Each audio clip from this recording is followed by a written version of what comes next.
Quando um milionário decide voltar para casa mais cedo, ele nem imagina que testemunhará um momento que mudará sua vida para sempre.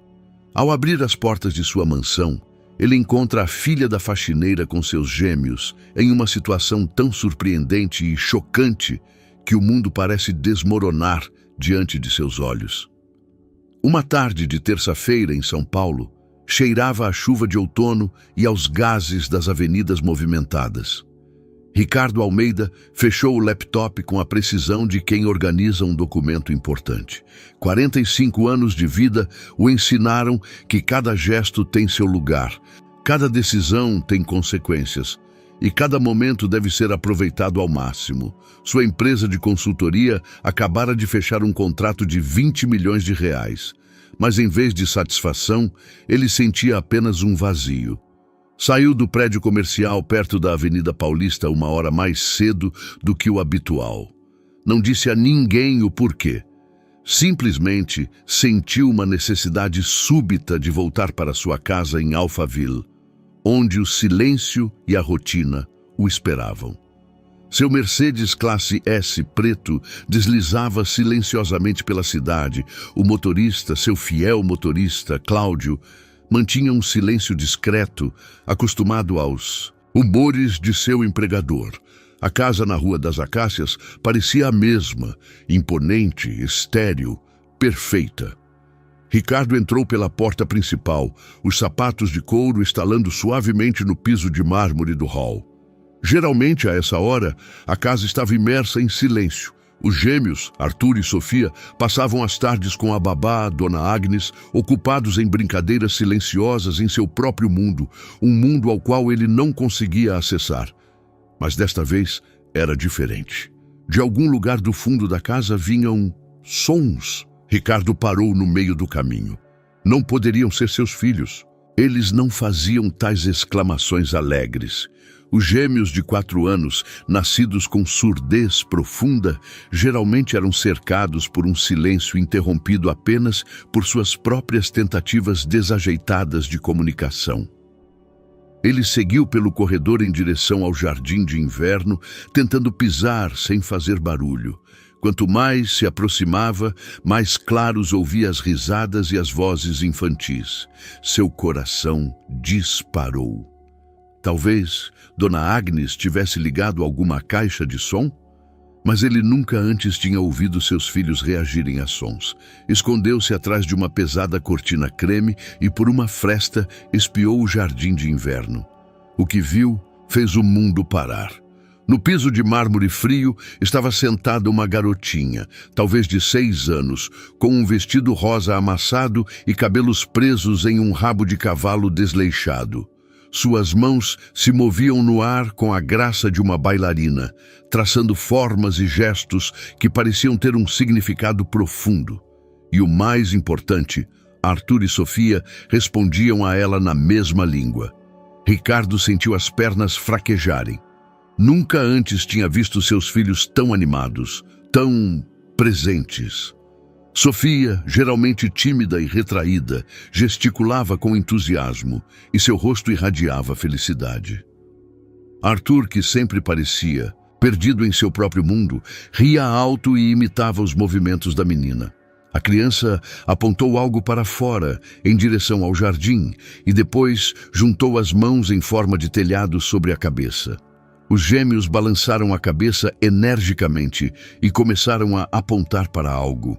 Arthur apontou na direção de Ricardo e fez um gesto que parecia papai. Ricardo engoliu em seco. Seu filho acabara de dizer papai em língua de sinais? Era isso possível? Nenhum dos 2 filhos jamais tentou chamá-lo de qualquer forma. Eles se comunicavam principalmente por meio de apontar, puxar a roupa e suspiros, frustrados dele. A pequena desconhecida continuou sua dança de mãos, e cada gesto parecia ter um significado. Ela apontou para o coração no peito, indicou os gêmeos e depois a si mesma. Em seguida, fez algo que parecia fome ou comida. Sofia saltou de alegria e correu para um canto de brinquedos, de onde trouxe uma fruta de plástico. Era impossível. Seus filhos, que segundo os melhores especialistas do Brasil tinham sérios problemas de comunicação e desenvolvimento social, estavam tendo uma conversa avançada com uma criança que ele nunca tinha notado antes. Quem era aquela menina? De onde ela sabia língua de sinais? E por que ninguém lhe disse que seus filhos eram capazes de uma comunicação tão complexa? Ricardo ficou atrás da cortina por mais longos minutos, observando a cena que era ao mesmo tempo mágica e dolorosa. Mágica, pois pela primeira vez, desde a morte de sua esposa, Ana, ele viu seus filhos felizes. Dolorosa, pois percebeu o quão desconectado ele estava deles. Quando finalmente se afastou, 1000 perguntas ecoavam em sua mente, mas nenhuma resposta. Mas uma coisa era certa, aquela tarde mudou tudo. Ricardo passou a noite inteira olhando para o teto do quarto. E roupas de cama de seda que Ana havia escolhido com tanto cuidado, agora pareciam frias e estranhas. Ao lado dele havia um espaço vazio, um lugar que permaneceu intocado por 2 anos, como se sua esposa fosse voltar no dia seguinte. Ao amanhecer, ele se levantou e silenciosamente verificou o quarto das crianças. Arthur e Sofia dormiam pacificamente em suas camas com dossel, cercados por brinquedos coloridos que ele lhes comprava toda semana, na esperança de que algum deles despertasse o interesse deles. A maioria permanecia intocada. Ao descer para a sala de jantar para tomar café da manhã, ouviu os sons familiares da cozinha. Dona Josefina, uma mulher de 50 e poucos anos com cabelos grisalhos sempre presos em um coque apertado, preparava o café da manhã como sempre. Ela era a governanta dele há 3 anos, uma trabalhadora sólida e discreta que cumpria suas tarefas com a precisão que ele exigia de todos em seu entorno. "Bom dia, senhor Almeida", disse ela, sem tirar os olhos dos ovos fritos. Ricardo assentiu, sentando-se à longa mesa de madeira escura. Geralmente ele tomava o café da manhã acompanhado de um jornal financeiro e do telefone, planejando o dia com precisão matemática. Mas desta vez, ele não conseguia parar de pensar na cena de ontem. "Dona Josefina", começou ele com cautela, cortando uma fatia de pão. "Ontem, alguma menina esteve aqui, com cerca de 6 anos?" A mulher parou no meio do movimento. Por um momento hesitou, como se considerasse o que responder. É minha filha, Olívia", disse ela, sem levantar o olhar. "Me desculpe, senhor Almeida. A escola terminou mais cedo e a babá ficou doente. Não tinha onde deixá-la por essas 2 horas. Isso não acontecerá novamente." Ricardo sentiu uma pontada de culpa. Na voz de Dona Josefina, ele ouviu medo. Medo de perder o emprego, da raiva do empregador, das consequências. "Não é isso", disse ele rapidamente. "É que eu notei que as crianças ontem estavam muito alegres. Sua filha, ela sabe língua de sinais." O rosto de Dona Josefina suavizou e lágrimas apareceram em seus olhos, que ela tentou conter. "Sim", respondeu ela baixinho. "Olívia tem um dom para línguas. Desde pequena, ela observava crianças surdas no parque e começou a imitar seus gestos. Depois, ela mesma encontrou livros na biblioteca, assistiu a vídeos na internet. Eu disse a ela para não incomodar seus filhos, mas ela não incomoda", interrompeu Ricardo, surpreso com a própria aspereza. Pelo contrário, sentaram-se em silêncio por um momento. Dona Josefina terminava de preparar o café da manhã e Ricardo processava as novas informações. A filha de sua governanta, a quem ele tratava como uma parte invisível do mobiliário da casa, provou ser alguém capaz de fazer o que ele, com todo o seu dinheiro, contatos e especialistas, não conseguiu: comunicar-se com seus próprios filhos. "Há quanto tempo há quanto tempo ela se comunica com eles?" perguntou. "Há cerca de 1 mês", admitiu Dona Josefina, "quando ela viu que seus filhos usavam gestos, mas ninguém respondia. Ela é uma boa menina, Sr. Almeida. Tem um coração maior que o mundo. Ricardo assentiu, mas por dentro ele fervilhava de emoções. Um mês. Por um mês inteiro, seus filhos tiveram contato com alguém que conseguia entendê-los. E ele não sabia de nada. Quantas outras coisas aconteciam em sua casa, das quais ele não tinha ideia. Nesse momento, os gêmeos de pijamas entraram correndo na sala de jantar, radiantes como sempre a essa hora. Arthur imediatamente se aproximou de Ricardo e começou a apontar com as mãos. Ele gesticulava energicamente, mas Ricardo não entendia um único sinal. Dona Josefina, disse ele desamparado, o que ele está tentando me dizer? A mulher olhou para o menino e, em seguida, com hesitação, traduziu. Ele pergunta se Olívia vem hoje brincar com vocês. E se o senhor também pode brincar com eles. Ricardo sentiu algo se partir em seu peito. Seu filho, pela primeira vez na vida, lhe fizera uma pergunta. Uma pergunta real, com esperança nos olhos e expectativa por uma resposta. E ele nem sabia como responder na língua que seus próprios filhos entendiam. Diga a ele, começou ele, mas parou. Não, isso estava errado. Ele não podia pedir para traduzir suas conversas com os filhos pelo resto da vida. Olhou para Arthur e Sofia, que o observavam com esperança. Pela primeira vez em anos, sentiu que tinha a chance de ser um pai de verdade para eles. Mas ele precisava aprender a língua deles. Dona Josefina, disse ele com firmeza, poderia me ensinar os sinais básicos? Eu quero me comunicar com meus filhos.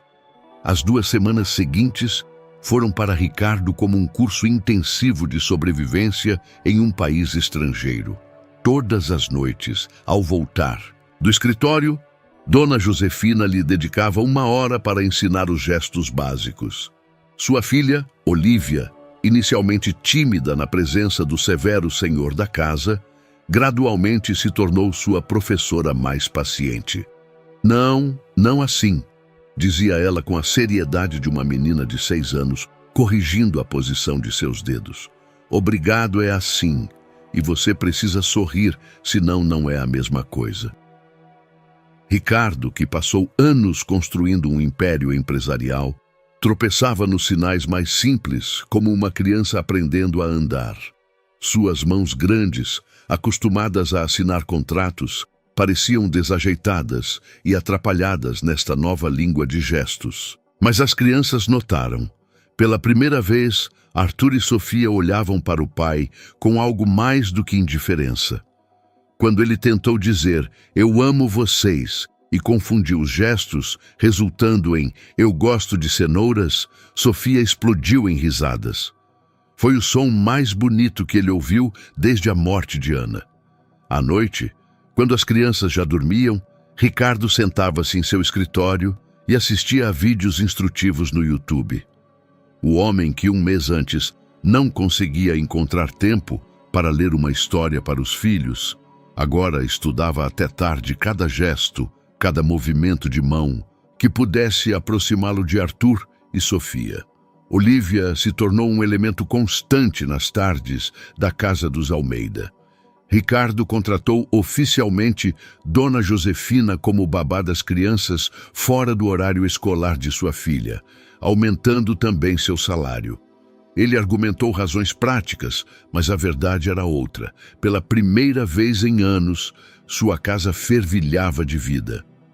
Uma quinta-feira, Ricardo voltou do trabalho mais cedo e encontrou uma cena incomum.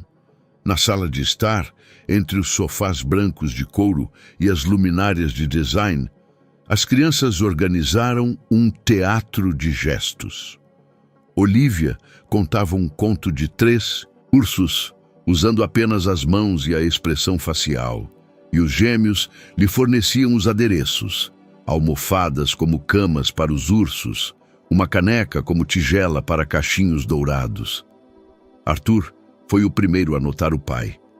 Correu até ele e começou a gesticular energicamente. Ricardo entendeu apenas fragmentos, algo sobre ursos, sobre Olívia e que eles estavam felizes. Mas quando seu filho pegou sua mão e o puxou em direção ao palco improvisado, ele sentiu que havia sido convidado para a apresentação mais importante de sua vida. O Senhor pode ser o urso grande, disse Olivia sem hesitação. Aqui o Senhor precisa mostrar que está bravo porque alguém dormiu na sua cama. Ricardo Almeida, um homem acostumado a salas de conferência e conversas de negócios, ajoelhou-se no tapete e tentou fingir um urso irritado. Seus gestos eram desajeitados, mas as crianças ficaram encantadas. Sofia lhe mostrou como mover as mãos para parecer mais urso, e Arthur ria tão alto que caiu. Após o espetáculo, enquanto Olivia ajudava Dona Josefina na cozinha e as crianças brincavam com blocos, Ricardo sentou-se na sala e observou seus filhos com um novo entendimento. Não era a surdez que era o problema, era sua própria surdez para as necessidades deles. "Papai!", gesticulou Sofia, aproximando-se dele com um ursinho nos braços. Este era um dos primeiros sinais que ele havia aprendido. "Sim, querida", respondeu com gestos, embora soubesse que seus sinais ainda eram incertos. A menina colocou a mão em seu rosto e apontou algo que ele ainda não conhecia.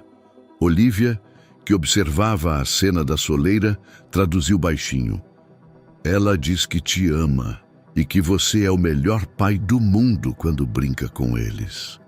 Ricardo sentiu lágrimas se acumularem em seus olhos. Por 4 anos, ele pensou que as crianças não precisavam dele tanto, porque ele não conseguia se comunicar com elas.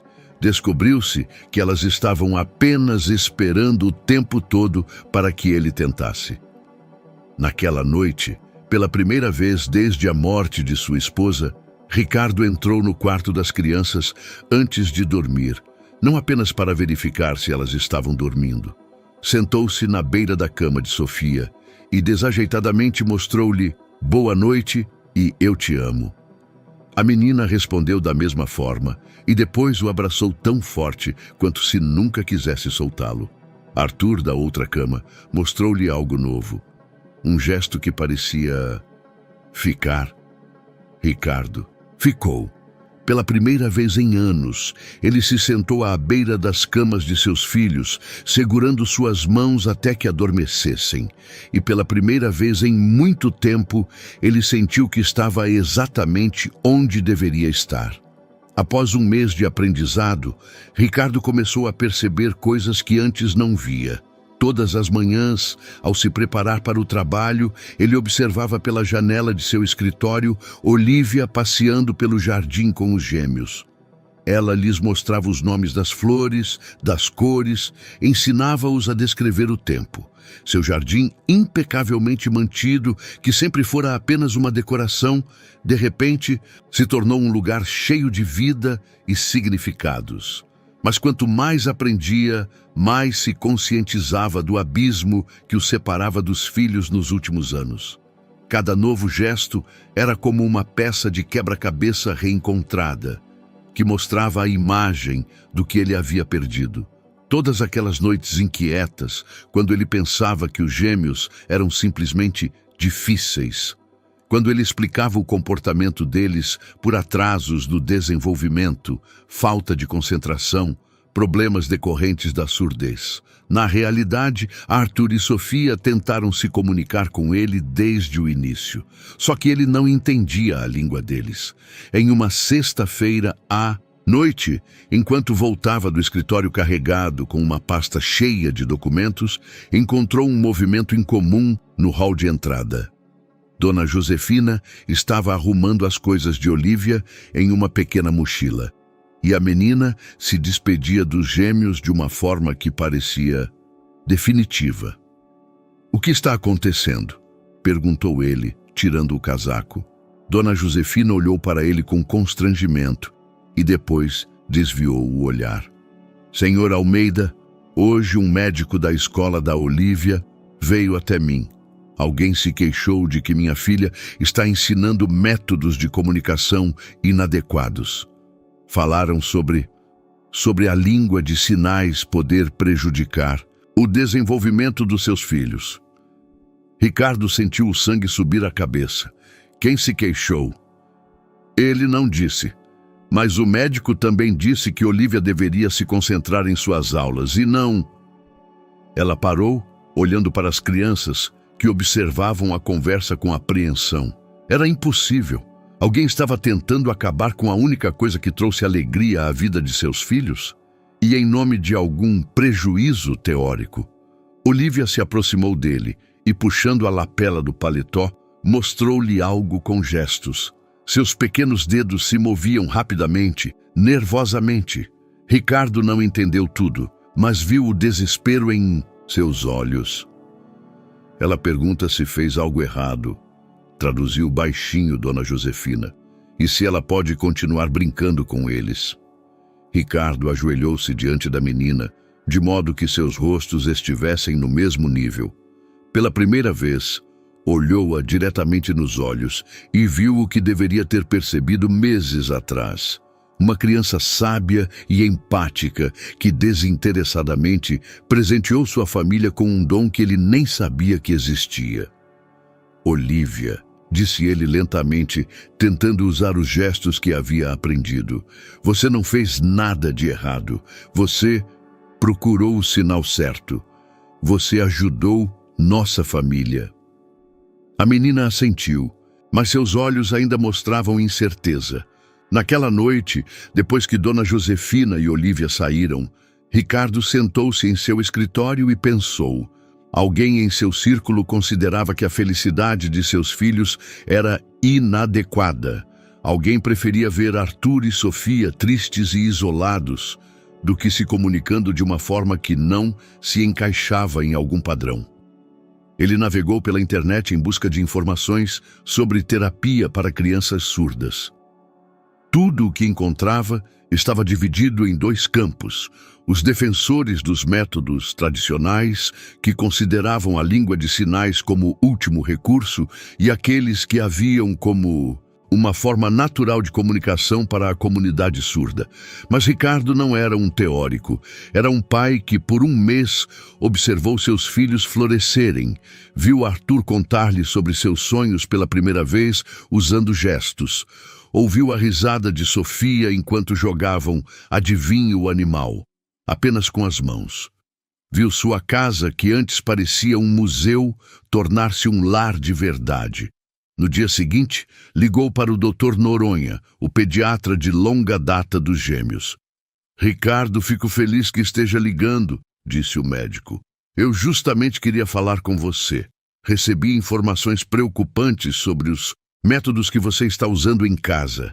A língua de sinais em uma idade tão precoce pode prejudicar seriamente o desenvolvimento da fala em crianças com algum resíduo auditivo.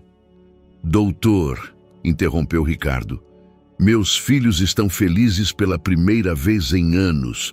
Eles estão se comunicando comigo pela primeira vez em suas vidas. Isso não pode ser prejudicial. Ricardo, entendo as emoções de um pai, mas você precisa confiar na ciência. Trabalho com crianças surdas há 20 anos. Eu sei o que estou fazendo. Após desligar, Ricardo sentou-se em silêncio por muito tempo. 20 anos de experiência contra um mês de observação de seus próprios filhos. Ciência contra instinto paterno. Autoridade contra seus próprios olhos. Naquela noite, enquanto colocava as crianças para dormir, Sofia mostrou-lhe um novo gesto. Um gesto que parecia casa e família juntas. O que ela está dizendo? Perguntou a Olivia, que ficou por acaso mais tempo naquela noite. Ela está dizendo que ama seu novo lar, respondeu a menina. Um onde todos se entendem. Ricardo finalmente sabia de que lado estava. 2 semanas após a conversa com o Dr. Noronha, Ricardo estava diante do espelho do banheiro, tentando reconhecer o homem que o olhava. O empresário de 45 anos, que geralmente controlava todos os aspectos de sua vida, parecia alguém que havia perdido o chão. Olheiras profundas, barba por fazer, camisa amassada de tanto apertar os punhos nervosamente. A decisão que tomou teve consequências maiores do que ele imaginava. Quando se recusou a interromper os experimentos com língua de sinais, o Dr. Noronha não se limitou a decepcionado. Ele ligou para outros especialistas com quem Ricardo havia consultado ao longo dos anos, para a terapeuta da fala, que estava preparando um programa para as crianças, para o audiologista, que monitorava seus aparelhos auditivos, para o psicólogo infantil, que deveria avaliar seu desenvolvimento emocional. Todos concordavam. Ricardo estava cometendo um erro que poderia custar às crianças a chance de um desenvolvimento normal. Senhor Almeida, disse a doutora Costa, uma renomada terapeuta da fala, sentada em seu escritório como uma juíza proferindo uma sentença, a língua de sinais pode parecer atraente, pois oferece resultados rápidos, mas a longo prazo ela consolida o isolamento. As crianças deixarão de tentar se comunicar com o mundo ouvinte. Ricardo ouviu os argumentos que pareciam lógicos, científicos, profissionais. Mas quando voltava para casa à noite e via Arthur contar gestualmente para Olívia sobre seu dia no jardim de infância, quando observava Sofia aprender a palavra para chuva, neve, sol, todos esses argumentos se desfaziam como um castelo de cartas.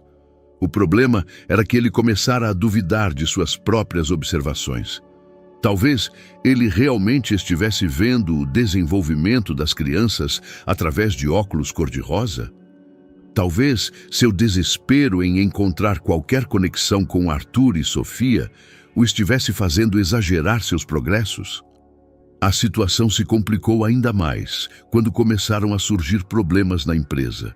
Seu colega mais próximo e amigo de longa data, Tiago Vasconcelos, pediu uma reunião urgente. Ricardo esperava uma conversa sobre novos investimentos, mas Tiago colocou uma pasta de documentos diante dele que fez o mundo parar.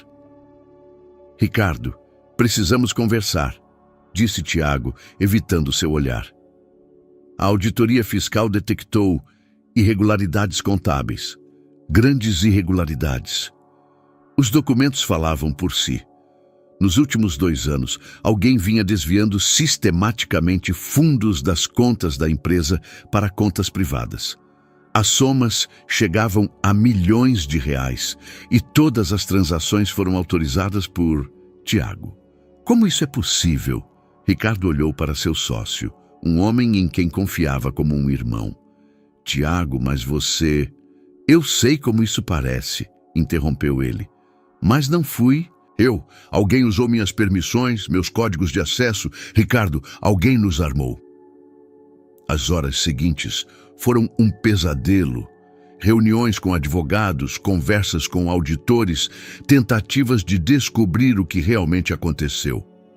A empresa que ele construiu por 15 anos ficou à beira da falência.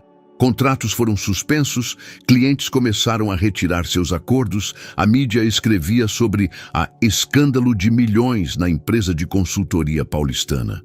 Quando voltou para casa à noite, estava física e emocionalmente exausto. No hall de entrada, foi recebido por um silêncio perturbador que o lembrou da casa de 2 meses atrás. Não havia risadas, não havia gestos movimentados, não havia Olívia. Dona Josefina veio ao seu encontro com uma postura defensiva nos olhos. Senhor Almeida, preciso lhe dizer, hoje a assistente social ligou. Alguém fez uma denúncia dizendo que o senhor está usando métodos de educação inadequados, que está forçando as crianças a se comunicarem de uma forma que pode prejudicá-las. Ricardo encostou-se na parede. Aquilo não era mais um ataque isolado, mas uma campanha coordenada. Alguém estava sistematicamente minando suas decisões como pai, sua empresa, sua vida. Onde estão as crianças? Perguntou ele com a voz fraca. Em seus quartos. Olívia não veio hoje. A professora dela a proibiu de vir aqui depois das aulas. Falou sobre influência inadequada do ambiente. Ricardo entrou no quarto das crianças e viu uma cena que lhe partiu o coração.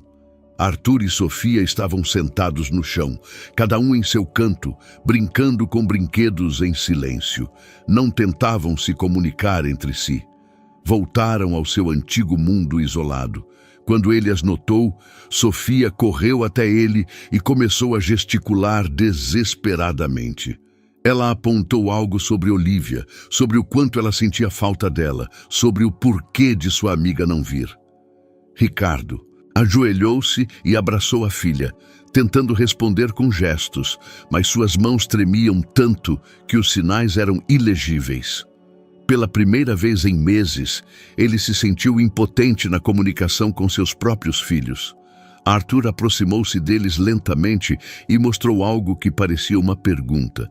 Seus pequenos dedos se moviam incertos, como se ele mesmo duvidasse do sentido dos gestos. "O que ele está dizendo?", sussurrou Ricardo para Dona Josefina, que estava no batente da porta. A mulher tinha lágrimas nos olhos.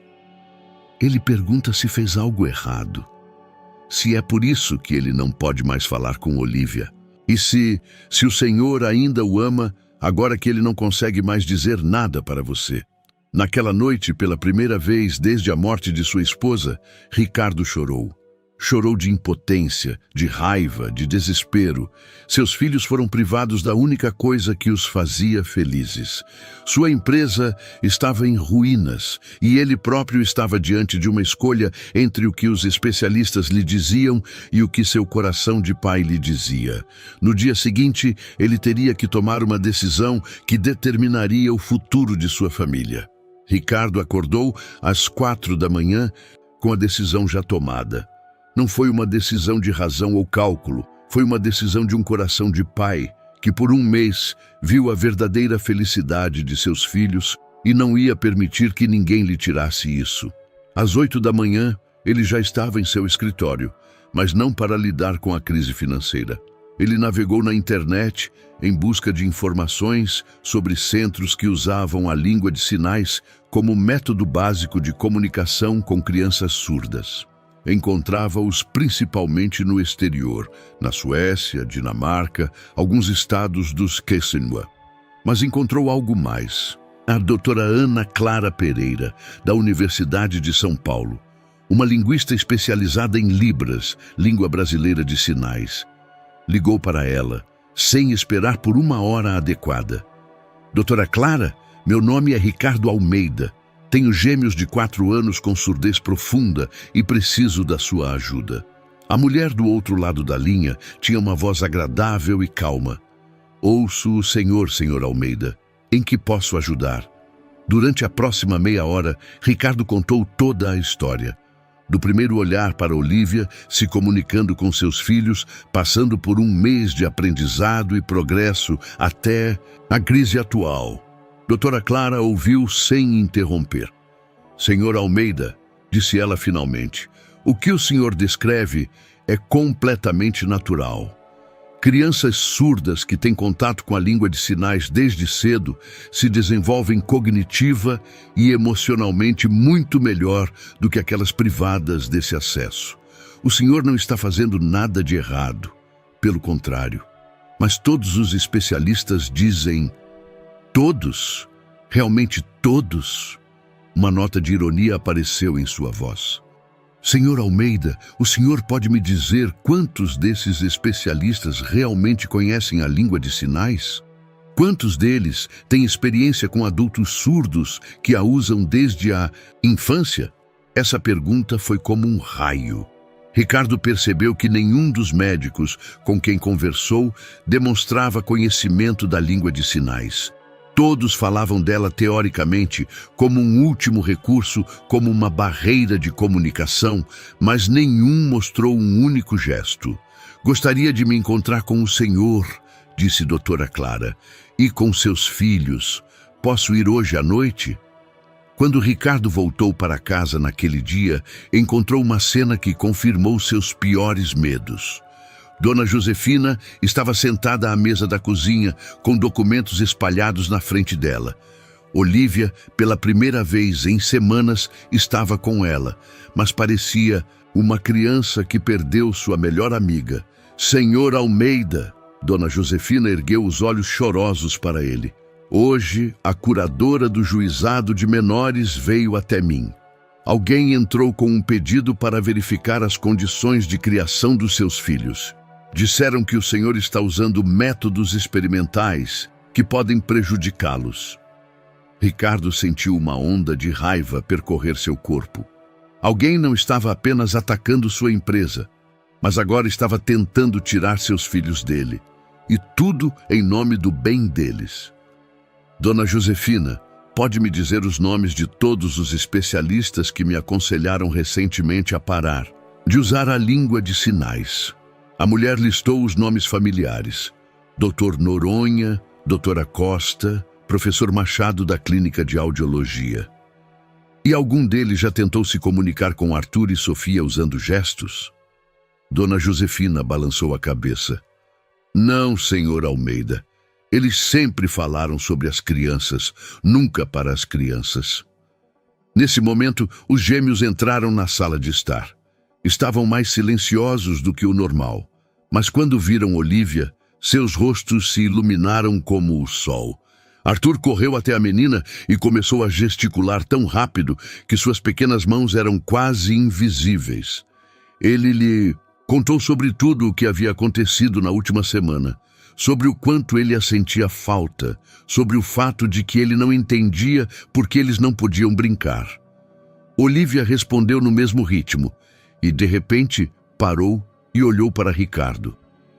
Ela lhe mostrou algo com gestos, seu rostinho sério como nunca antes. O que ela está dizendo? Perguntou. Ela está dizendo que Arthur e Sofia pensaram que você não os amava mais, porque você parou de falar com eles com gestos.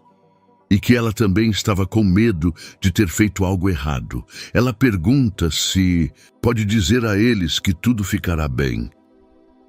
Ricardo ajoelhou-se na frente das 3 crianças e, pela primeira vez em semanas, usou os gestos que havia aprendido.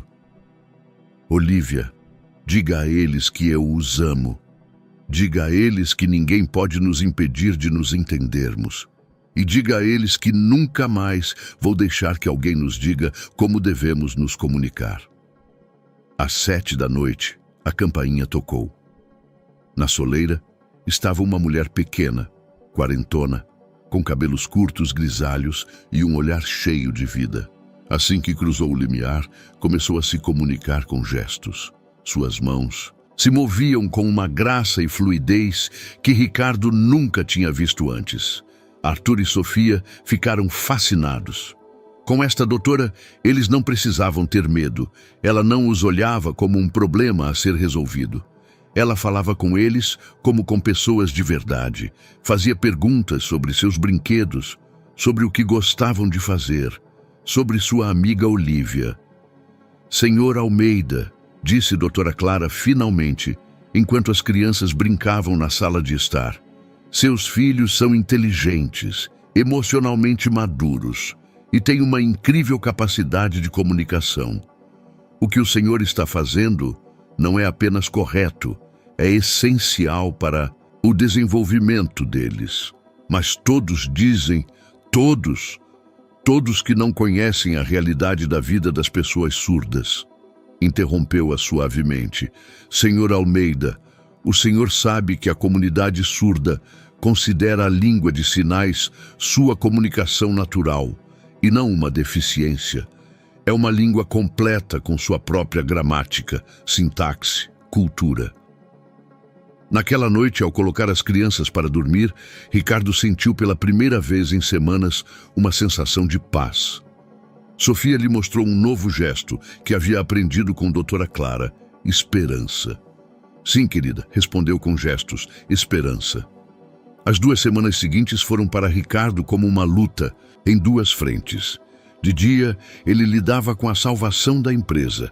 À noite, preparava-se para a visita do curador judicial. Doutora Clara tornou-se sua aliada inestimável, ajudando-o a entender não apenas as técnicas de comunicação, mas toda a filosofia por trás da língua de sinais. Senhor Almeida, dizia ela durante um de seus encontros, O Senhor precisa entender que esta não é uma luta por métodos terapêuticos. É uma luta pelo direito de seus filhos serem eles mesmos.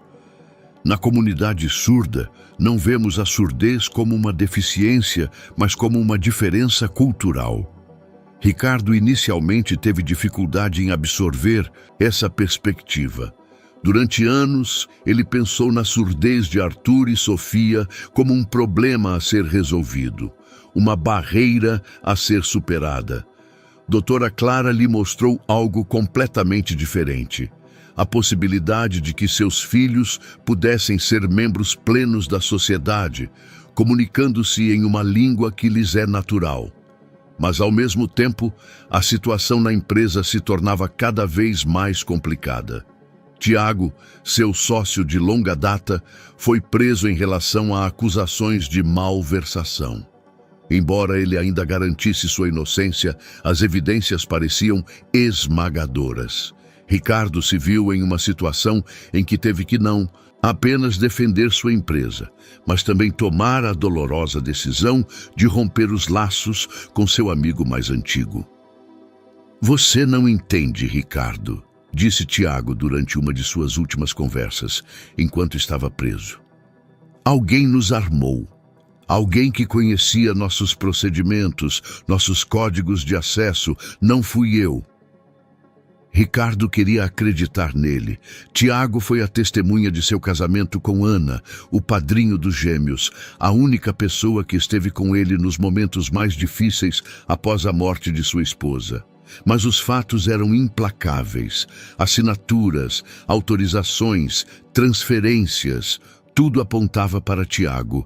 O único elemento positivo nesse caos foi o crescente vínculo com as crianças. Com a ajuda da doutora Clara, Ricardo começou a entender não apenas os gestos básicos, mas toda a complexidade da comunicação em Libras. Ele aprendia não apenas palavras, mas a gramática dos gestos, as expressões faciais, a forma de expressar emoções. Olívia voltou a ser uma hóspede frequente na casa. Sua mãe, Dona Josefina, recebeu permissão oficial para que sua filha passasse as tardes com os gêmeos, e doutora Clara forneceu documentação científica comprovando o impacto positivo de tal interação no desenvolvimento das crianças. Uma noite, enquanto observava as 3 crianças brincando no jardim de inverno, Ricardo notou algo que antes havia escapado à sua atenção. Não era apenas brincadeira, era uma lição de vida. Olívia ensinava a Arthur e Sofia não apenas gestos, mas também empatia, compartilhamento, negociação. Ela lhes mostrava como expressar frustração sem agressão, como pedir ajuda, como oferecer apoio. "Você vê isso?", perguntou doutora Clara, que veio naquele dia para uma visita de rotina. "O quê?" Olívia não está apenas traduzindo entre o mundo ouvinte e o surdo. Ela está construindo uma ponte. Seus filhos estão aprendendo com ela não apenas a língua de sinais, mas também como funcionar em um mundo onde a maioria das pessoas se comunica de forma diferente deles. Naquela noite, Ricardo tomou uma decisão que mudou toda a dinâmica da situação. Ligou para o curador judicial e pediu uma reunião acelerada. "Senhora curadora, gostaria de convidá-la para jantar em minha casa, não em um caráter oficial, mas como convidada que quer conhecer minha família." A curadora judicial, senhora Bárbara Novak, ficou surpresa com essa abordagem. Geralmente, suas visitas eram de controle, formais, mas ela concordou em vir. A noite que Ricardo planejou foi cuidadosamente pensada. Ele não queria esconder nem fingir, queria mostrar a verdade sobre sua família. Quando a senhora Novak chegou, encontrou a casa pulsando de vida. Olívia e os gêmeos preparavam uma pequena peça. Contavam gestualmente um conto de fadas sobre 3 órfãs que encontrariam uma nova família. Ricardo observou o rosto da curadora durante o espetáculo. Inicialmente, ela estava cautelosa, profissionalmente distante. Mas quando Sofia se aproximou dela e perguntou com gestos se ela gostava da história deles, algo mudou. A senhora Novak viu pela primeira vez não crianças com problemas, mas pequenos seres inteligentes e sensíveis que tinham sua própria e bela forma de comunicação. Senhor Almeida, disse ela durante o jantar, devo admitir que o que vejo é muito diferente do que alguns especialistas me descreveram. Em que sentido? Eles falavam de isolamento, de problemas de integração social, de distúrbios de desenvolvimento. Eu vejo crianças felizes, comunicativas, sociais. Vejo um pai que sabe conversar com seus filhos. Após o jantar, quando a senhora Novak se despediu da família, Arthur correu até ela e mostrou-lhe um gesto de despedida que parecia uma combinação de adeus e obrigado. Doutora Clara, que também estava presente, traduziu. Ele diz, obrigado por ter vindo e por ser gentil conosco. Espero que tenha nos compreendido. A senhora Novak tinha lágrimas nos olhos ao sair. Uma semana depois, Ricardo recebeu um documento oficial. A curadora judicial recomendou o arquivamento do caso sem mais ações. Na justificativa, ela escreveu: as crianças são criadas em uma atmosfera de amor e compreensão, com o uso de métodos de comunicação adaptados às suas necessidades. Nenhuma base foi encontrada para interferir no processo educacional. Mas a verdadeira mudança veio no dia seguinte. Ricardo recebeu uma ligação da doutora Magdalena Krautchik, uma especialista em implantes cocleares de Curitiba, que ele não conhecia. Senhor Almeida, eu queria lhe dizer que a história de sua família chegou ao nosso meio. Nem todos os especialistas pensam como aqueles com quem o senhor conversou. Um grupo de nós gostaria de propor uma colaboração em uma nova abordagem para a terapia de crianças surdas. Uma abordagem que combina as mais recentes tecnologias com total respeito pela língua de sinais. Ricardo, pela primeira vez em semanas, sentiu que não estava lutando sozinho, que havia pessoas que entendiam o que realmente estava em jogo em toda essa situação. Naquela noite, ao colocar as crianças para dormir, Sofia lhe mostrou um novo gesto. Parecia um sol nascendo no horizonte. O que isso significa? Perguntou. Um novo dia, respondeu Olívia com um sorriso. Sofia diz que amanhã será um novo dia. Um novo dia realmente trouxe mudanças, mas não as que Ricardo esperava. Ele acordou às 5 da manhã com o toque do telefone. Era seu advogado com uma notícia que virou de cabeça para baixo tudo o que ele pensava nas últimas semanas. Ricardo, tivemos um avanço no caso. Tiago não mentiu. A investigação revelou que alguém realmente usou seus dados de acesso. Temos gravações de câmeras que mostram como isso aconteceu. Ricardo sentou-se na cama, sentindo seu coração disparar no peito. Quem foi? Pedro Soares, seu contador. O mesmo que depois descobriu as irregularidades e as relatou à auditoria fiscal. Tudo foi planejado desde o início. Pedro Soares. O homem em quem Ricardo confiava há 7 anos, que conhecia todos os aspectos financeiros da empresa, que tinha acesso a todos os códigos e procedimentos. O homem que estava em reuniões de diretoria enquanto discutiam os problemas, que expressava compaixão pela situação difícil de Tiago, que oferecia ajuda para restaurar a imagem da empresa. Mas por quê? Perguntou Ricardo, embora no fundo ele já soubesse a resposta. Dinheiro, é claro. Mas não só isso. Soares tinha sua própria empresa de consultoria, que abriu secretamente 1 ano atrás. Seus principais clientes já receberam propostas de colaboração de sua empresa. Foi um takeover hostil, Ricardo. Ele queria destruir sua reputação e assumir o negócio. Quando o advogado terminou a ligação, Ricardo sentou-se em silêncio, tentando processar o que ouviu. Nas últimas semanas, ele se culpava por não ter percebido a traição de Tiago, por ter avaliado mal o caráter de seu amigo mais antigo. Enquanto isso, a verdadeira traição estava diante dele. Todos Os dias, na forma de um homem que lhe expressava compaixão e oferecia apoio. Mas havia outra verdade mais perturbadora nessa descoberta. Se Soares planejou destruir sua empresa há 1 ano, será que por acaso... Ricardo pegou o telefone e ligou para a doutora Clara. Doutora, a senhora precisa me ajudar a verificar uma coisa.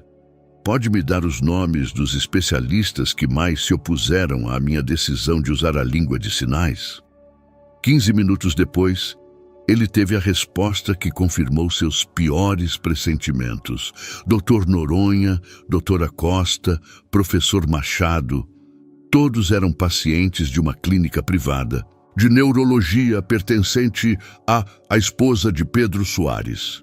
Senhor Almeida, disse doutora Clara, acho que alguém atacou sistematicamente não apenas sua empresa, mas também sua família. Alguém que sabia que se o isolasse de seus filhos, o senhor seria uma vítima mais fácil nos negócios. Ricardo sentiu uma onda de raiva percorrer seu corpo. Soares não apenas roubou milhões de reais e destruiu a amizade com Tiago. Ele também usou seus filhos, sua surdez, seu desespero de pai como ferramenta de manipulação. Ele convenceu especialistas a dissuadi-lo da única coisa que dava felicidade a ele e às crianças. Naquele dia, Ricardo tomou 2 decisões cruciais. A primeira dizia respeito à empresa. Ele decidiu que nunca mais conduziria negócios de uma forma que o isolasse do que era realmente importante. A segunda decisão foi algo que ele pensou por semanas, mas não teve coragem de realizar. À noite, quando as crianças já dormiam, ele sentou-se à mesa da cozinha com Dona Josefina e apresentou-lhe uma proposta que mudou a vida de todos. Dona Josefina, gostaria que a senhora se tornasse a cuidadora e professora permanente dos meus filhos, não apenas como governanta, mas como membro pleno desta casa. Quero que Olívia esteja aqui todos os dias, não apenas depois da escola, mas também nos fins de semana, nas férias, sempre que ela quiser. A mulher olhou para ele com descrença. Mas, senhor Almeida, eu não tenho formação pedagógica. A senhora tem algo melhor. A senhora tem a sabedoria do coração. E uma filha que sabe falar com meus filhos na língua que eles entendem. Mas esta não foi a única proposta. Também quero que a senhora termine a faculdade de pedagogia. Financiaria seus estudos e a senhora, em troca, me ajudaria a criar algo que antes não existia no Brasil. O quê? O primeiro centro privado de educação e terapia para crianças surdas, que será baseado na bilinguismo, Libras e português escrito, um lugar onde crianças como Arthur e Sofia poderão se desenvolver plenamente sem serem forçadas a ser quem não são. Dona Josefina tinha lágrimas nos olhos, mas Ricardo ainda não tinha terminado. E mais uma coisa, quero que Olívia seja oficialmente membro de nossa família, não por adoção. A senhora é a mãe dela e sempre será. Mas quero que ela saiba que esta casa também é a casa dela, para sempre. Naquela noite, pela primeira vez desde a morte de Ana, Ricardo entrou no quarto das crianças, não apenas para verificar se dormiam, mas para lhes contar algo. Ele as acordou delicadamente e, com gestos que já dominara, contou-lhes sobre seus planos. Ele falou sobre a escola, onde elas poderiam ser elas mesmas, que Olívia ficaria com elas para sempre, que elas nunca mais teriam que fingir ser quem não eram. Arthur lhe mostrou algo com gestos. Foi o monólogo mais longo que ele já ouviu dele. O menino falou sobre seus sonhos, sobre seus medos, sobre o quanto ele tinha medo de que seu pai deixasse de amá-lo se ele não aprendesse a falar como as outras crianças. Meu filho, respondeu Ricardo, usando os gestos que doutora Clara o ensinou no dia anterior. Eu te amo exatamente como você é. Suas mãos falam comigo mais lindamente do que as palavras. Sofia correu até ele e mostrou um gesto que ele já conhecia muito bem. Casa. Mas naquela noite, ela acrescentou algo novo. Um gesto que significava todo ou completo. Sua casa estava finalmente completa. No dia seguinte, começou o trabalho real de reconstruir a vida. E Ricardo, pela primeira vez, em anos, sabia exatamente o que queria alcançar. 3 meses depois, Ricardo estava em pé em um prédio vazio na Rua dos Lírios, que se tornaria a sede de seu novo empreendimento.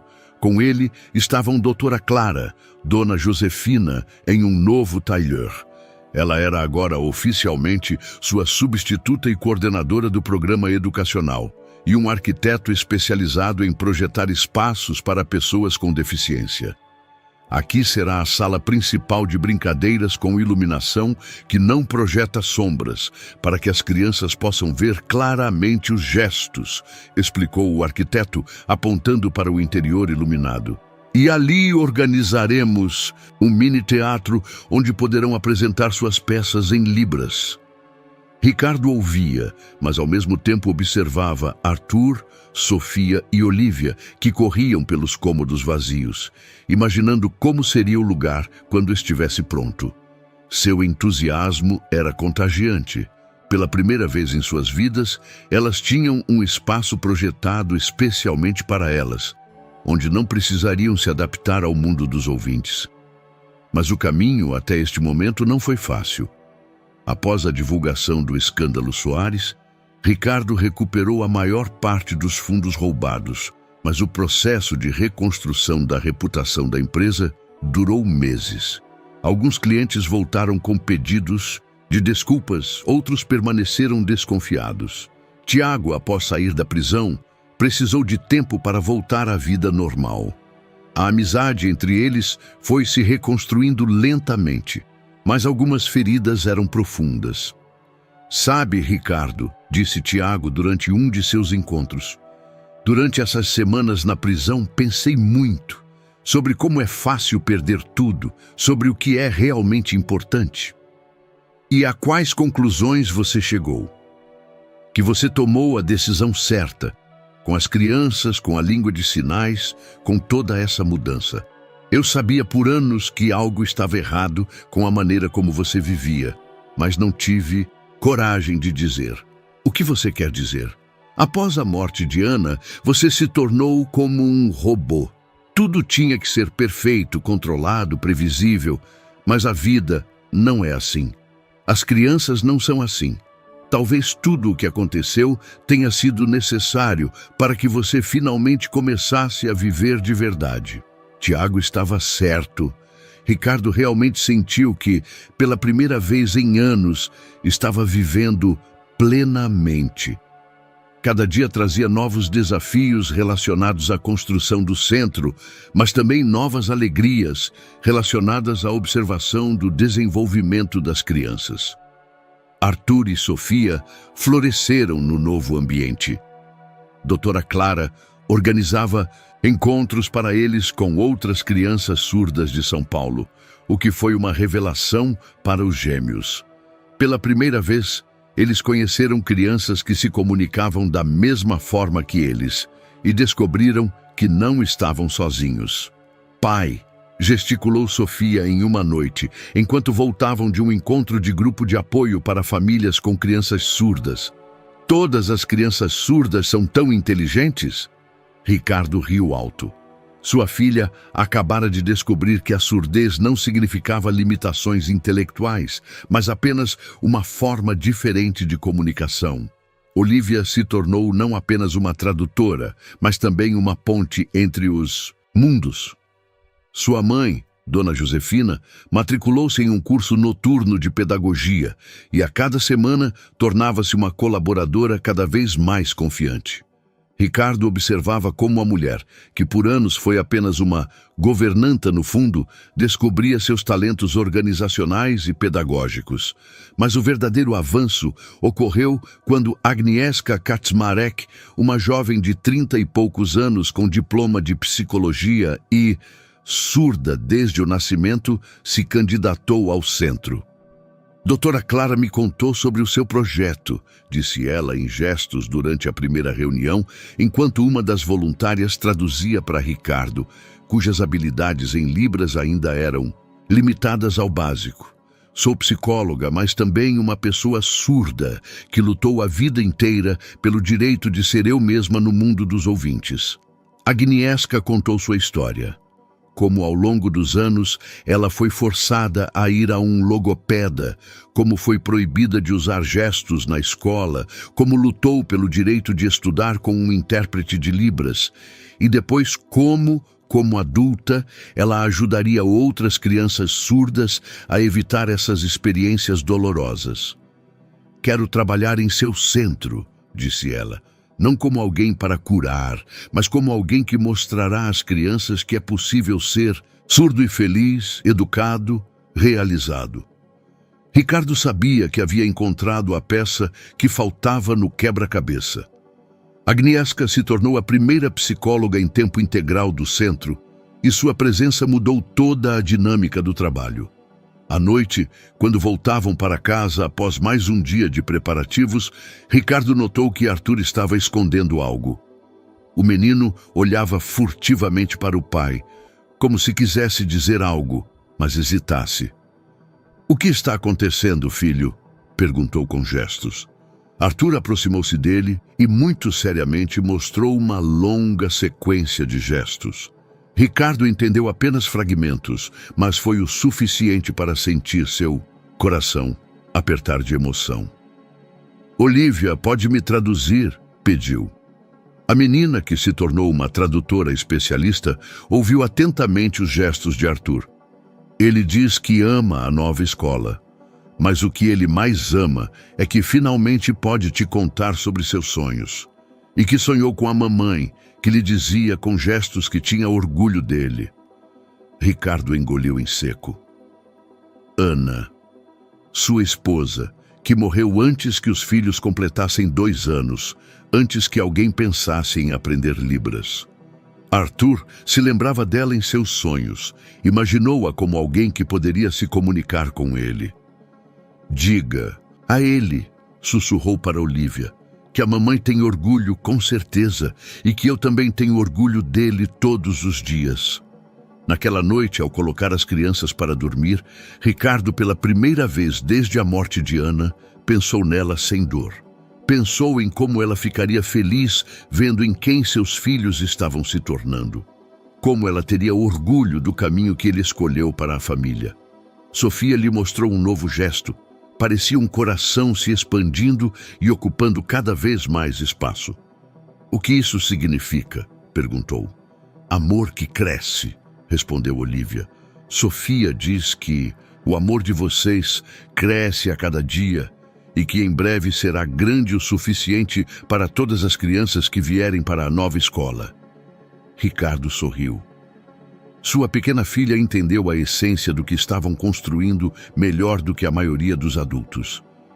15 meses após o fatídico dia de terça-feira que mudou tudo, Ricardo se olhou no espelho do banheiro e, pela primeira vez em anos, não reconheceu seu reflexo, mas desta vez de forma positiva. O homem que olhava para ele do espelho parecia mais jovem, mais calmo, descansado. Acima de tudo, parecia feliz. A mudança foi tão significativa que até sua secretária, Beatriz, que trabalhava com ele há 10 anos, notou. "Senhor Ricardo, posso dizer algo pessoal?" perguntou em uma sexta-feira, enquanto ele assinava os últimos documentos antes do fim de semana. "Claro. O senhor mudou completamente. Antes, o senhor parecia, desculpe dizer, mas como alguém que carrega uma carga pesada o tempo todo. Agora, o senhor parece tê-la finalmente deixado." Beatriz estava certa. Ricardo realmente sentiu que havia deixado para trás o fardo que carregava desde a morte de Ana. Ele não se esqueceu de sua esposa. Pelo contrário, agora ele podia pensar e falar sobre ela com as crianças sem dor, com gratidão pelos anos que passaram juntos e pelo dom que eram Arthur e Sofia. Mas a maior mudança foi percebida nos relacionamentos com as crianças. Ele não era mais apenas seu cuidador. Tornou-se seu pai em todos os sentidos da palavra. As noites passadas juntos deixaram de ser uma obrigação. Tornaram-se a melhor parte do seu dia. Arthur e Sofia, agora com 5 anos, floresceram não apenas no centro, mas principalmente em casa. Em uma noite de novembro, aconteceu algo que Ricardo guardou como um dos momentos mais importantes de sua vida. Ao voltar do trabalho, encontrou uma cena incomum na sala de estar. Sofia estava sentada à mesa e escrevia.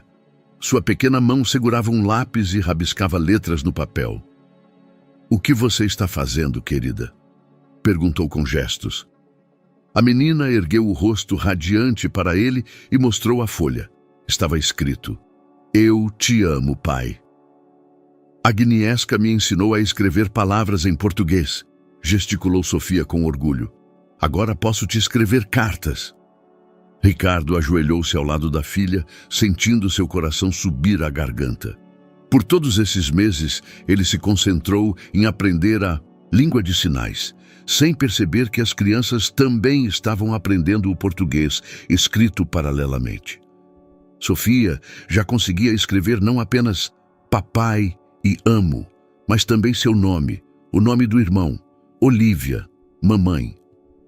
"Tenho algo para te mostrar", gesticulou Arthur, que observava a cena do outro lado da sala. Aproximou-se do pai com outra folha. Em seu desenho havia uma família, mas não um desenho comum de criança. Era uma verdadeira história em quadrinhos.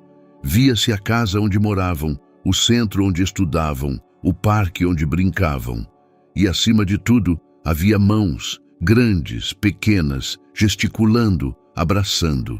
"Esta é a nossa história", explicou Arthur, "desde quando éramos tristes até agora, quando estamos felizes."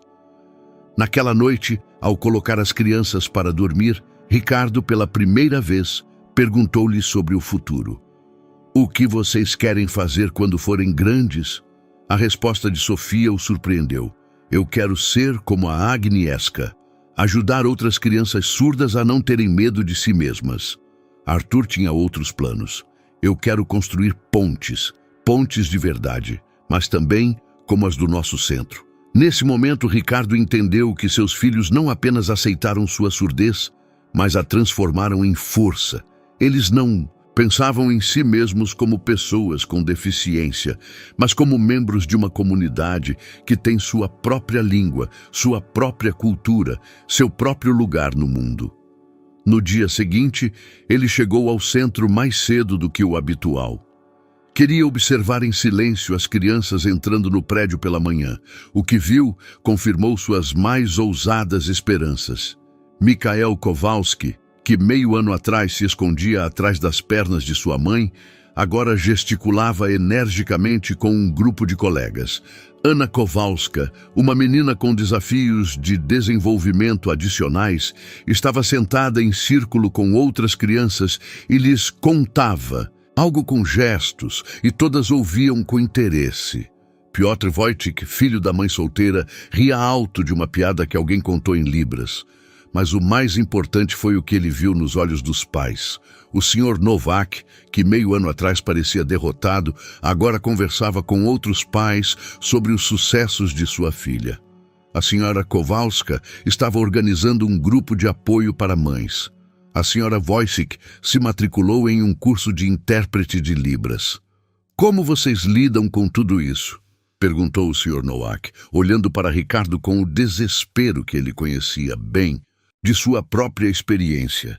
Ricardo sentou-se ao lado dele e, pela primeira vez na vida, contou toda a sua história a um estranho. Sobre os anos de isolamento, sobre o medo do futuro dos filhos, sobre a descoberta de que a surdez não era um problema a ser resolvido, mas uma diferença a ser aceita. "Há um ano me perguntei se preferia ter filhos que fingissem ser quem não eram, ou filhos que pudessem ser eles mesmos e serem felizes com isso. A resposta foi óbvia." A Sra. Nowak tinha lágrimas nos olhos. "Mas como se aprende isso? Como entender o que nosso filho precisa?" Este foi o momento que Ricardo esperou por meses de preparação. "Aqui", disse ele, apontando para a sala cheia de crianças brincando juntas, comunicando-se com gestos, rindo alto. Aqui ele aprenderá, mas não apenas a criança, todos nós. O programa do centro tinha algo que representava sua maior inovação nas condições brasileiras. Aulas não apenas para crianças, mas para famílias inteiras. Os pais aprendiam Libras junto com os filhos. Irmãos de crianças surdas conheciam a cultura surda. Os avós tinham seus próprios encontros especiais com Agnieszka, que os ajudava a entender que os netos não eram doentes, mas diferentes. À noite, quando os últimos convidados saíram, Ricardo sentou-se na sala vazia com seus colaboradores mais próximos. Doutora Clara serviu chá em canecas com o logo do centro. Uma ponte colorida conectando dois lados. Como vocês avaliam o primeiro dia? Perguntou. Vi 16 anos de trabalho com crianças surdas, respondeu doutora Clara. Mas nunca vi uma conexão tão natural de famílias. O que vocês criaram não é um centro terapêutico comum. É uma comunidade, Agnieszka acrescentou. O que mais me emocionou foi ver Arthur e Sofia cuidando de outras crianças. Elas se tornaram embaixadoras deste lugar, mostrando a outros que é possível ser surdo e confiante. Dona Josefina, que naquele dia estava em todos os lugares ao mesmo tempo, organizando, traduzindo, consolando pais e brincando com as crianças, disse algo que se tornou o lema não oficial do centro. Hoje, pela primeira vez, vi pais pararem de ter vergonha de seus filhos e começarem a se orgulhar deles. Quando todos saíram, Ricardo ficou sozinho com Arthur, Sofia e Olívia, que insistiram em ficar até o final. Elas estavam sentadas no canto de brinquedos, construindo algo com blocos que parecia uma casa. "O que vocês estão construindo?" perguntou com gestos. Sofia lhe mostrou o que criaram. Não era uma casa, mas muitas casas conectadas por pontes. E em todos os lugares havia pequenas figuras, crianças e adultos que passavam de uma casa para outra. "Este é o nosso centro", gesticulou Olívia. "Um lugar onde todos têm sua casa, mas todos estão juntos." Naquela noite, enquanto voltavam para casa, Arthur lhe mostrou algo que ele ainda não conhecia. Um gesto que parecia mãos, passando algo valioso umas para as outras. "O que isso significa?" se perguntou. "Compartilhar a felicidade", respondeu Olívia. "Arthur diz que hoje vocês compartilharam sua felicidade com outras famílias." Ricardo sorriu. Finalmente entendeu que a verdadeira felicidade realmente se multiplica quando é compartilhada. 6 meses após a abertura do centro, Ricardo se olhou no espelho do banheiro e, pela primeira vez em anos, não reconheceu seu reflexo, mas desta vez de forma positiva. O homem que olhava para ele do espelho parecia mais jovem, mais calmo, descansado. Acima de tudo, ele parecia feliz. A mudança foi tão significativa que até sua secretária, Beatriz, que trabalhava com ele há 10 anos, notou. "Senhor Ricardo, posso dizer algo pessoal?" Perguntou em uma sexta-feira, enquanto ele assinava os últimos documentos antes do fim de semana. "Claro. O senhor mudou completamente. Antes, o senhor parecia, desculpe dizer, mas como alguém que carrega uma carga pesada o tempo todo. Agora, o senhor parece tê-la finalmente deixado." Beatriz estava certa. Ricardo realmente sentiu que havia deixado para trás o fardo que carregava desde a morte de Ana. Ele não se esqueceu de sua esposa. Pelo contrário, agora ele podia pensar e falar sobre ela com as crianças sem dor, com gratidão pelos anos que passaram juntos e pelo dom que eram Arthur e Sofia. Mas a maior mudança foi percebida nos relacionamentos com as crianças. Ele não era mais apenas seu cuidador, tornou-se seu pai em todos os sentidos da palavra. As noites passadas juntos deixaram de ser uma obrigação, tornaram-se a melhor parte do seu dia. Arthur e Sofia, agora com 5 anos, floresceram não apenas no centro, mas principalmente em casa. Em uma noite de novembro, aconteceu algo que Ricardo guardou como um dos momentos mais importantes de sua vida. Ao voltar do trabalho, encontrou uma cena incomum na sala de estar. Sofia estava sentada à mesa e escrevia. Sua pequena mão segurava um lápis e rabiscava letras no papel. "O que você está fazendo, querida?" perguntou com gestos. A menina ergueu o rosto radiante para ele e mostrou a folha. Estava escrito: "Eu te amo, pai." Agnieszka me ensinou a escrever palavras em português, gesticulou Sofia com orgulho. "Agora posso te escrever cartas." Ricardo ajoelhou-se ao lado da filha, sentindo seu coração subir à garganta. Por todos esses meses, ele se concentrou em aprender a língua de sinais, sem perceber que as crianças também estavam aprendendo o português escrito paralelamente. Sofia já conseguia escrever não apenas papai e amo, mas também seu nome, o nome do irmão, Olivia, mamãe. "Tenho algo para te mostrar", gesticulou Arthur, que observava a cena do outro lado da sala. Aproximou-se do pai com outra folha. Em seu desenho havia uma família, mas não um desenho comum de criança. Era uma verdadeira história em quadrinhos. Via-se a casa onde moravam, o centro onde estudavam, o parque onde brincavam e, acima de tudo, havia mãos, grandes, pequenas, gesticulando, abraçando. "Esta é a nossa história", explicou Arthur. "Desde quando éramos tristes até agora, quando estamos felizes."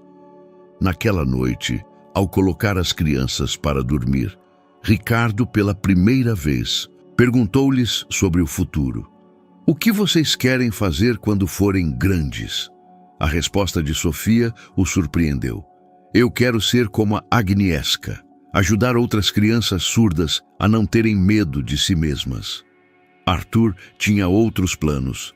"Eu quero construir pontes de verdade, mas também como as do nosso centro."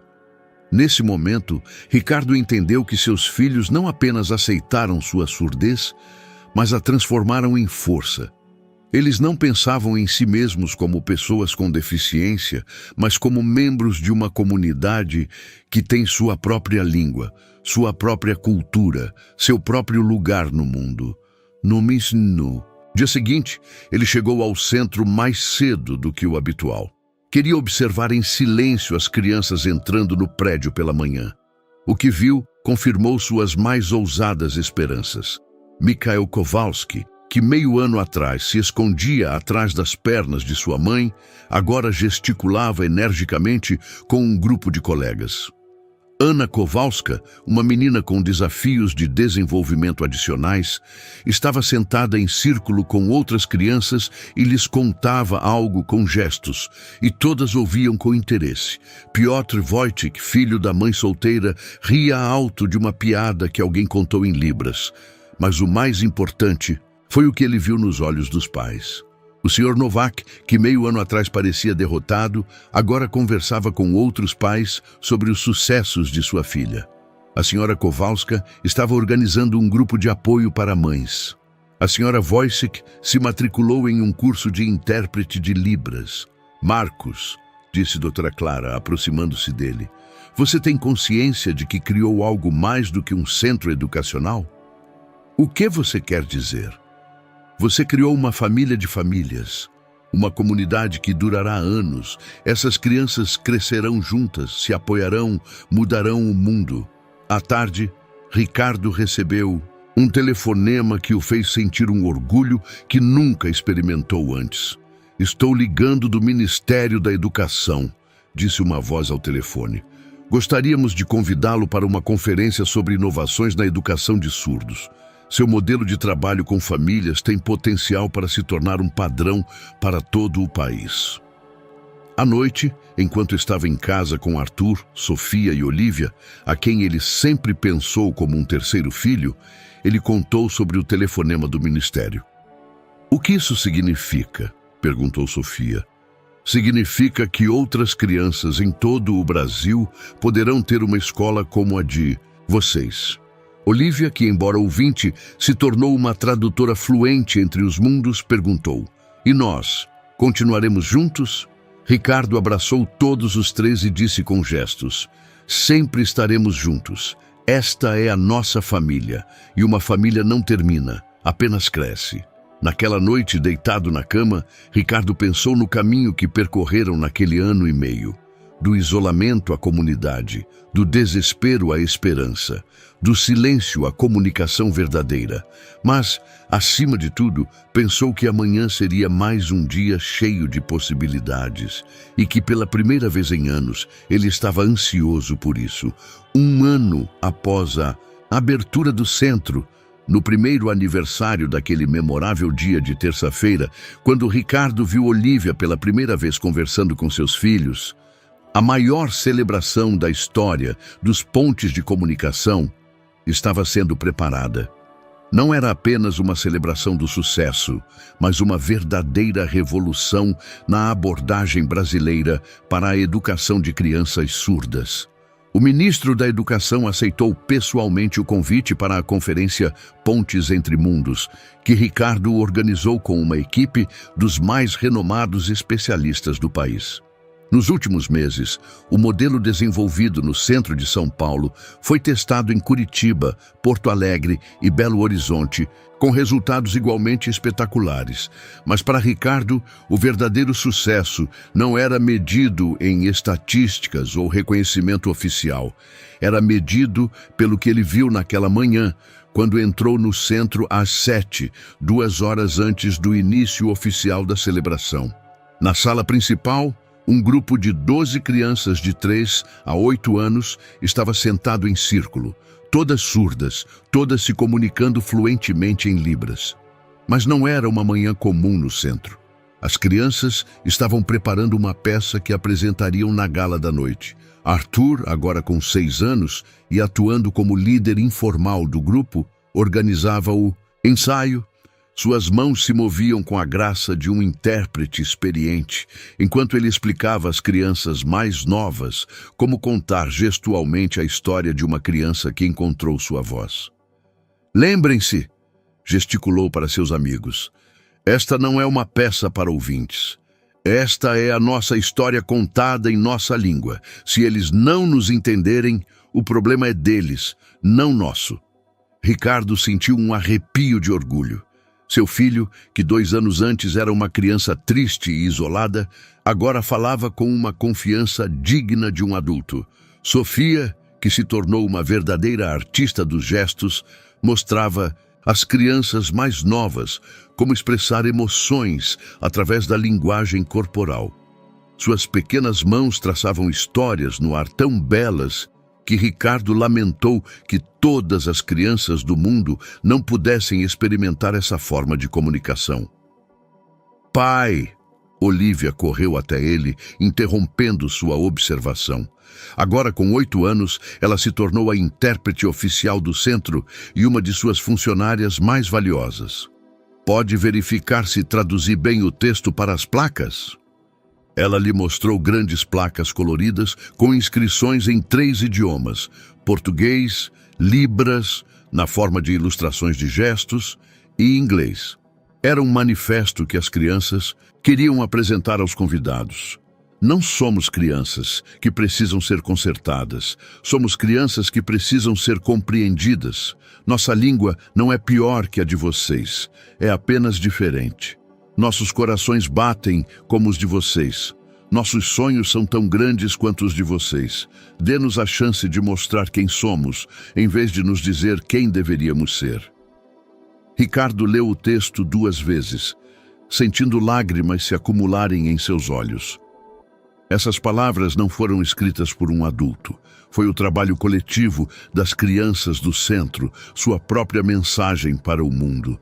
À noite, quando a sala se encheu de convidados, pais, especialistas, funcionários públicos, jornalistas, Ricardo subiu ao palco, preparando-se para o discurso mais importante de sua vida. "Senhoras e senhores", começou ele, e suas palavras foram simultaneamente traduzidas para Libras por Agnieszka. 2 anos atrás, Eu era um pai que não conseguia se comunicar com seus filhos. Hoje sou pai de crianças que me ensinaram que a comunicação não é apenas palavras, é amor, compreensão, aceitação. Ele contou toda a história, do primeiro olhar para Olivia, conversando com gestos com os gêmeos, passando pela crise com os especialistas que queriam proibi-lo de usar a língua de sinais, até o dia de hoje. Mas esta não é a minha história, continuou. Esta é a história de cada família que precisa escolher entre o que os outros lhes dizem e o que seu coração lhes diz. É a história do direito das crianças serem elas mesmas. Nesse momento, as crianças subiram ao palco. 12 pequenos artistas que, sem palavras, usando apenas mãos, corpos e expressões faciais, contaram uma história que emocionou a todos na sala. A peça durou 15 minutos, mas um silêncio pairou na sala por mais 5 minutos após seu término. Em seguida, ouviram-se aplausos, não educados, protocolares, mas verdadeiros, emocionais, durando vários minutos. O ministro da Educação aproximou-se do microfone visivelmente emocionado. Em meus 30 anos de carreira na educação, vi muitos programas inovadores, mas nunca vi nada tão convincente quanto o que acabamos de testemunhar. O modelo Pontes de Comunicação será implementado em todo o país a partir do próximo ano letivo. Mas para Ricardo, o mais importante foi o momento após a parte oficial, quando ficaram sozinhos. Ele, Dona Josefina, Olivia, Arthur e Sofia. Sentaram-se na sala vazia, cercados pelas placas com o manifesto das crianças. "Como você se sente, papai?" perguntou Sofia com gestos. Ricardo pensou um pouco antes de responder. Como ele se sentia? Orgulhoso, feliz, realizado. Todas essas palavras eram verdadeiras, mas nenhuma capturava a totalidade. "Eu me sinto completo", respondeu finalmente com gestos. "Pela primeira vez na vida, sinto que todas as peças do quebra-cabeça encontraram seu lugar." Arthur aproximou-se dele e mostrou um novo gesto que Ricardo não conhecia. "O que isso significa?" perguntou. "Novo começo", disse Olivia com um sorriso. "Arthur diz que hoje a história de vocês não termina. Hoje começa um novo capítulo." Naquela noite, quando tudo foi limpo e os convidados se dispersaram, Ricardo ficou na varanda de sua mansão em Alphaville e olhou para as estrelas. 2 anos antes, no mesmo lugar, ele se sentia como um homem preso em sua própria vida. Hoje, sentia-se livre, não livre da responsabilidade. Pelo contrário, ele tinha mais do que nunca. Ele era responsável pelo centro, pelo futuro do programa em todo o país, por dezenas de famílias que confiaram em sua visão.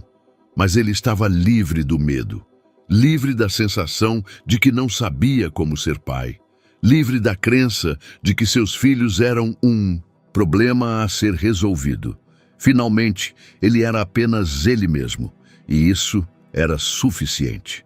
15 meses após a memorável terça-feira que mudou tudo, Ricardo acordou não com o despertador, mas com o toque suave de uma mãozinha em seu ombro. Sofia estava ao lado de sua cama de pijama rosa, segurando um pedaço de papel. "O que aconteceu, querida?" perguntou com gestos, sentando-se na cama. A menina lhe mostrou um desenho que ela estava fazendo em segredo há uma semana. Nele havia uma casa, a casa deles, em Alphaville. Mas ela não parecia mais um museu com paredes brancas e interiores estéreis. Na imagem, era um espaço quente e cheio de cores, onde trabalhos de crianças penduravam nas paredes, onde brinquedos estavam na sala de estar e onde vasos de ervas floresciam na cozinha. "Esta é a nossa casa agora", gesticulou Sofia. "Uma casa onde todos nos entendemos." Ricardo abraçou a filha e olhou pela janela para o jardim, onde Arthur e Olivia já brincavam, preparando uma surpresa para seu aniversário. Hoje, ele completava 46 anos, mas pela primeira vez na vida, ele não contava os anos que passaram, mas sim os que viriam. Após o café da manhã, que se tornou um ritual familiar, todos sentados juntos, conversando com gestos e em voz alta, planejando o dia, Ricardo foi para o centro. Hoje era sábado, mas ele veio verificar os últimos preparativos para a abertura da segunda unidade em Curitiba. Na sala principal, ele encontrou uma cena que se tornou um símbolo do que eles alcançaram. Agnieszka estava conduzindo um workshop para os novos pais. Dona Josefina, agora com o título de bacharel em pedagogia, estava organizando a biblioteca de livros sobre cultura surda, e doutora Clara estava finalizando o programa de treinamento para professores de todo o Brasil. Como estão os preparativos? Perguntou a Agnieszka durante o intervalo. Fantástico! Já temos 20 famílias inscritas para começar em Curitiba. Mas o mais importante é que todos os professores lá passaram pelo curso completo de língua de sinais. Não precisaremos traduzir o mundo para as crianças. Os professores poderão falar com elas diretamente. À tarde, ele voltou para casa para sua festa de aniversário. O que ele encontrou superou suas mais ousadas expectativas. No jardim, reuniram-se todas as famílias do centro. 27 crianças, seus pais, irmãos, avós. Mas não era uma festa comum. Arthur subiu em um pequeno palco que construíram com blocos e começou a gesticular para os presentes. Seu discurso foi traduzido em voz alta por Olívia. Hoje não celebramos apenas o aniversário do papai Ricardo. Celebramos o aniversário da nossa grande família. Há um ano, cada um de nós estava sozinho com seus problemas. Hoje, estamos juntos com nossas forças. Em seguida, todas as crianças juntas cantaram para ele parabéns em língua de sinais. Foi o presente mais bonito que ele já recebeu. À noite, quando os convidados foram embora, Ricardo sentou-se na sala de estar com seus entes queridos, Dona Josefina, Olívia, Arthur e Sofia. Na mesinha, havia uma carta que ele recebeu de manhã. Um convite para uma conferência internacional sobre educação de surdos em Copenhague. Você vai? Perguntou Dona Josefina. Nós iremos, corrigiu Ricardo. Todos nós. Esta será nossa primeira viagem ao exterior como família. Sofia correu até ele e mostrou um novo gesto. Parecia um coração que se abre e emite luz. O que isso significa? Perguntou, embora já soubesse. Felicidade que se compartilha, respondeu sua pequena filha, e que nunca acaba. Naquela noite, Ricardo ficou novamente na varanda, mas desta vez não estava sozinho. Arthur e Sofia estavam ao lado dele, olhando para as estrelas. Não conversavam, simplesmente estavam juntos, em um silêncio cheio de amor e compreensão. Finalmente, encontraram a língua em que o coração fala com o coração. E essa língua não precisava de palavras.